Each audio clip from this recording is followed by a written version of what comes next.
Hello, guys and gals. Me, Mutahar, and a pretty massive W for Microsoft, it seems, ladies and gentlemen.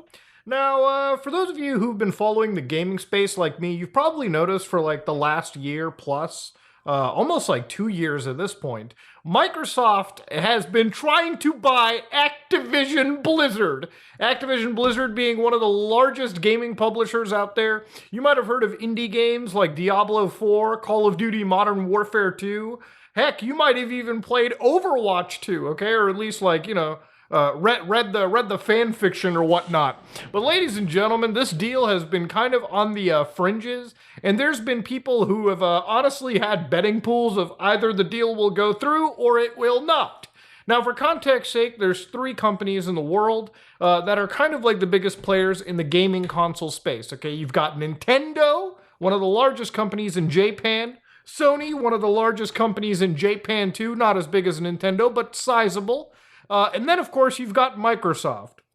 Now, when I talk about size, Microsoft dwarfs Nintendo and Sony, okay? Now, I know that some people in the gaming space might take offense to that, but facts are facts, okay? Microsoft, and that's not including just Xbox, Microsoft as a whole is one of the largest tech companies on the planet. In fact, tons of the internet infrastructure is entirely dependent on them. Believe it or not, the most used desktop operating system, it's not so hard to believe, is Microsoft. I may not be a Windows lover, I might be a Linux lover, but Windows is still one of the largest operating systems on the planet. And of course, the foothold Microsoft has in gaming is not to be joked around with. I know that we laugh at Microsoft exclusives like Halo isn't doing all that well, I haven't seen a new Gears game come by, and holy hell, Forza is pretty much the only thing that gleams Xbox AAA to me. But that doesn't shy away from the fact they've got money to spend.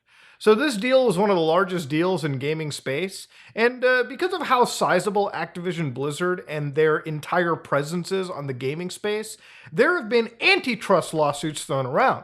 Now, for anybody who's followed Microsoft as long as I have or is old like me, you know that Microsoft and antitrust go together like fucking apple pie and America. Microsoft is a big company, and if it comes down to like antitrust, they pretty much were the start of antitrust situations all the way back to the browser wars, all the way back to Windows, so on and so forth.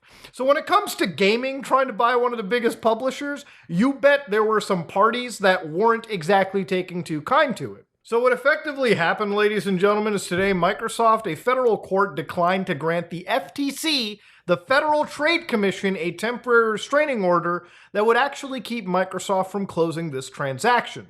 Now, to be fair, this doesn't mean Microsoft is out of the woods. In fact, they could still have an FTC antitrust lawsuit, which could allege that the purchase would actually harm competition in the gaming space. So you might be wondering, why does this happen? Well, it's because if you have one company that is so goddamn big that when competing with other companies, it could simply just buy out the competition.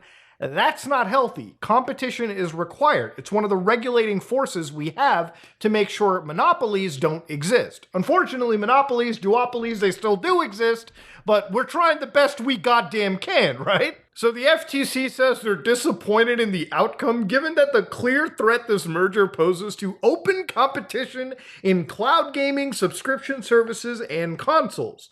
Now, for those of you wondering, Microsoft has pretty much been like fucking flaming themselves and saying, listen guys, we're not the biggest player in the space. Everyone else is bigger than us. Conveniently, obviously, forgetting the fact that when it comes to the war chest, there's still the sizable like group out there. Of course, this doesn't again mean that they're out. The FTC could appeal it. The last actual obstacle Microsoft has is with the Competition and Markets Authority in the United Kingdom, which even that doesn't seem to be a big deal when Brad Smith, the vice chair and president of Microsoft over here, literally said, after today's court decision in the US, our focus now turns back to the UK. While we ultimately disagree with the CMA's concerns, we are considering how a transaction might be modified in order to address those concerns in a way that is acceptable to the CMA. Now, of course, if you were looking into this deal, basically Microsoft said we'll make deals with like all the other small cloud providers so we can give some of the Activision games to them as well, even though they're going to be in direct competition with them. They're actually doing the best they can to not come across like the fucking monopoly that they are. Now, of course, ladies and gentlemen, for those of you following this deal too, Call of Duty, yes, was one of the largest points of contention. Now, Call of Duty is a game that I think we all can agree is probably one of the most played AAA shooters on the planet. There are people, normies, that don't watch my videos, don't even give a shit about gaming. But when it comes time to come home from the 9 to 5, they're playing Modern Warfare with the boys, okay? With the girls. That's just how it works. So Call of Duty is a game that's bought all over Xbox, PlayStation, PC, so on and so forth. And one of the scariest points was if Microsoft buys Activision Blizzard, it's not that they're worried about Overwatch not coming to PlayStation or Diablo or really any game. It's Call of Duty. Call of Duty is one of the largest games on PlayStation right now. So Microsoft ended up having to capitulate a whole heck of a lot, ended up signing like 10-year deals to bring Call of Duty to not just their competitors right now, but all the way over to Nintendo and Nvidia. Meaning that if you're going to be playing Call of Duty on the Switch, it's going to be running through the cloud, and Nvidia, so on and so forth. Meaning that they literally had to go to their competition and say, we will not take away the largest shooter on the planet because the government doesn't want us to do that. Then, of course, PlayStation's Jim Ryan literally even said, no matter what, this Call of Duty promise, it's inadequate. Microsoft is literally like a big threat to PlayStation when it comes to Call of Duty. Like Call of Duty, Microsoft and PlayStation understand is the largest cash cow.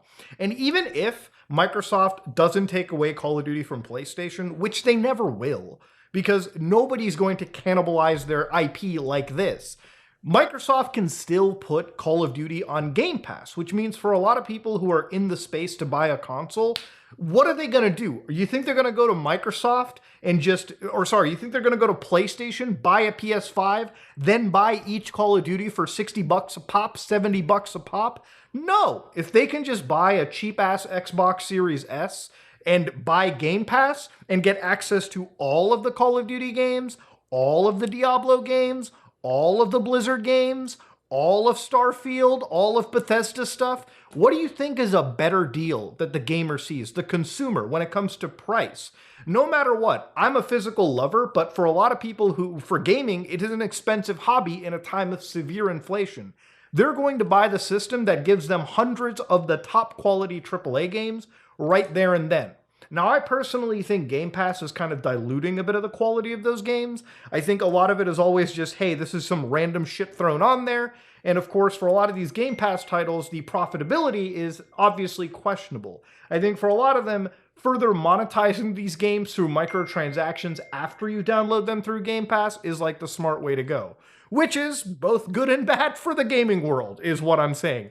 And I'm not even just talking about preservation.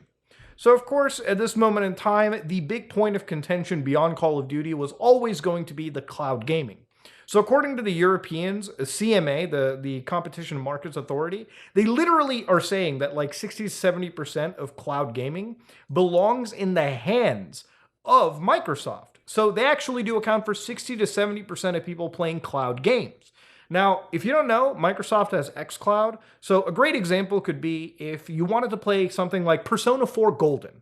Now, you don't have to even have an Xbox, from what I understand, to do that. You could literally whip out your cell phone, go to their like cloud gaming application, and then actually just play Persona 4 Golden through touch controls on your device. Hell, I could play through like 10 hours of Persona on my phone and immediately continue my save file on the Xbox. So Microsoft has like kind of a natural monopoly in that in the cloud gaming world, the world that I personally don't care about, but I guess a lot of people do. A lot of people do actually play their games in the cloud. Microsoft is simply providing a better service than like Amazon or, well, Google doesn't even have Stadia anymore. But you get it, all right? Microsoft is simply providing the better service. So that's where they're sitting at. And obviously the big scary part is if they buy Activision, these games that people actually want to stream on the cloud could eventually just become exclusive to them.